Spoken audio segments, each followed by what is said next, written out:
I thought to talk a little bit about mastering states.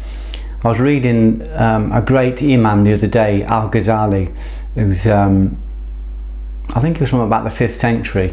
He was an amazing Muslim Imam, and he talks in very muscular language about the body, about the soul within the body, and about our potential to expand and to grow and to follow our Dharma. And he talked about, you know, the things that people don't generally want to talk about, which is getting the palate right, you know, mastering the passions, mastering the senses, because most people think they can, you know, access the magical when they can't even deal with the mundane. They have no control over their own palate, no control over their own passions, no control over their own physical or sensual or egoic or mind body, but they think they can, you know, master the universe. But you've got to have the fundamentals right, haven't you? What I liked about Al-Ghazali is that he talks about not mastering words, but mastering states. And it's a very important distinction, because lots of people say the right things, and lots of people can quote from the right places, but are they doing the work? Can they master their states? You know, so if they're in a state of fear, can they control that state and adjust it to another state, to a state of action, or to a state of humour, or to a state of love, ultimately to a state of love. And he's kind of saying that you know, if we can't control our appetites, we can't control what we eat and what we drink and what we ingest, we think we're powerful and we think that we've got power, but we haven't even got control of the vehicle that we're in. So we're saying if you are overeating, it means you are in a state of excess that you can't control. So that's a state. So the reason they practice fasting, or the reason we practice fasting, or we practice light eating, is so that we can master the state. So we can say to the sensual body, of course this physical vehicle needs sustenance, but it doesn't need too much sustenance.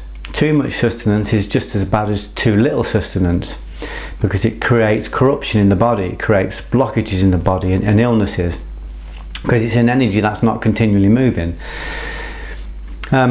So we practice states by saying, okay, I'm going to master the palate, I'm going to master what I eat and drink, I'm going to master the vices. So if you've got all of the different vices, you know, jealousy and anger and rage, you know, cynicism, greed, all these kind of things, they're different states. So again, if we have the feeling of greed come up in us, or the feeling of jealousy, or the feeling of rage, these are states that we can practice mastering. So it's not just a matter of saying, yeah, you know, I'm a shaman, or I'm spiritual. I spoke to someone the other day who told me he was spiritual and that he'd been practicing spirituality for a long time. But like a lot of people that I work with, he was very overweight. He'd got an addiction to pornography. He still suffered with a lot of greed. He suffered with a lot of paranoia. And this was because he wasn't really practicing muscular spirituality, because he couldn't control the states. So the idea is that if something comes up in our life and we experience anxiety or fear, we go into those states and we practice. That's the work.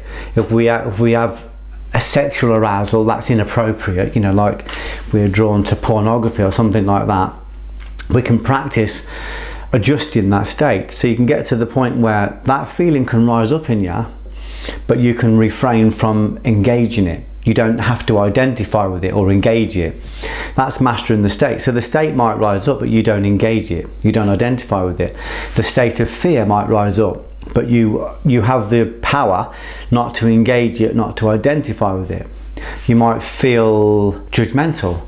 That state rises up, but you don't engage it. You don't identify with it. So you practice, or you might be in a state of judgment, or you might be in a stage of cynicism, but you recognize it and you change that state from within the state.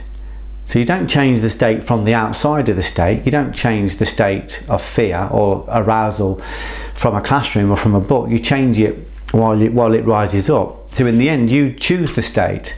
So that state might be all around you. You might be in a violent environment, but you can still stay centered you can be within you can be in the state but not of the state. So you can be around it but not engage in it. So you're aware it's there but you don't engage it. You don't fall into that story.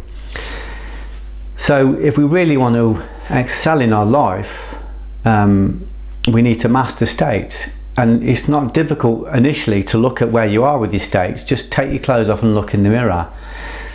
If you've got excess of weight, then you already are aware that you can't control, you know, your state when you're hungry, or when you overeat, or when you overindulge.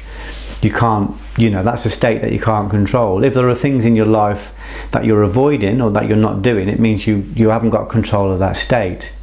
I became a nightclub doorman for nearly a decade in order to practice states. I practiced when I was working on the doors. I learnt to manage fear. I learnt to manage anxiety. When I was training in the martial arts, I learnt to manage fear and anxiety. I learnt to manage pain. When I started to go into the esoteric arts and going into the Budo, I started to work on judgment and cynicism and anger and rage and jealousy and insecurity. I started to look at all of these different states. Specifically, I started to look at, I was overeating, I overate. I ate too much food, I was carrying too much weight. So I started to look at mastering those states. So the key really is to get good at mastering states. So if fear rises up in your life, rather than you know, kind of panic with that and get caught up with the object of your fear, you start to look at what the feeling is within you and how you can alter that state. You practice altering it when you're within it. It's very difficult to do.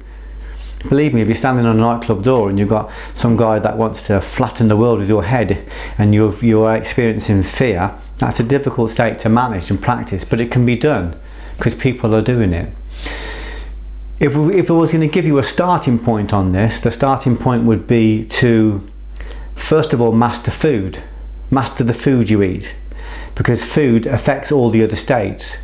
The food, if you can master the palate, then generally the other senses will fall into line.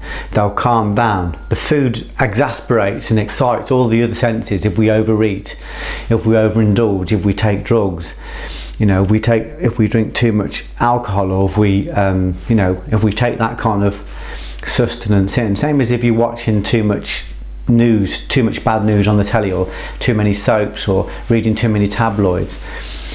All of these negative, subjective horror stories excite the senses and take you out of one state and into another. We're constantly being taken in and out of states without even knowing it by lots of different forces around us. So we're excited into a state to buy stuff. We're excited into a state to withdraw from stuff. You know, there only has to be something on the news about some violence in a certain place and people just won't go there. They won't go on holiday there, or they won't visit there. So our states are being altered and affected all the time just by what we are fed, and it is food. When you take in any kind of information, that's food. It feeds you. So palate doesn't just include what we eat and drink, it includes what we bring through any of the senses, through the ears, through the eyes, through the nose, through touch. So all the time there are forces trying to engage our state and place us in states that we don't want to be in, or that we shouldn't be in. So what we do is we manually take over those states and we start to practice states. So we choose whether or not we go into those states, or if we are in a state and then it's not a comfortable state, we learn to find a center in that state, an eye wall where we can sit and not engage or identify with the state. So the first thing to do is when we practice changing our palate, eating lighter, eating healthier, and we change our environment. So we change what we ingest through the environment, what we eat, what we drink, what we ingest, what we see, what we hear, what we smell, you know, our influences, you know, our associates. When we start to change all those, we are starting to practice changing state. So people think that when you go into the esoteric arts, or when you go into spirituality, or when you start talking about God, they've got an idea that it's like socks and sandals, that it's a soft touch, that it's an easy option. But that's what the ego, the false ego, tricks you into believing. It tricks you into believing this is all nonsense, and it's all silly, and it's all like an easy option. It's actually the most difficult thing you will ever do. I can count on one hand the amount of people I know personally that can master palate.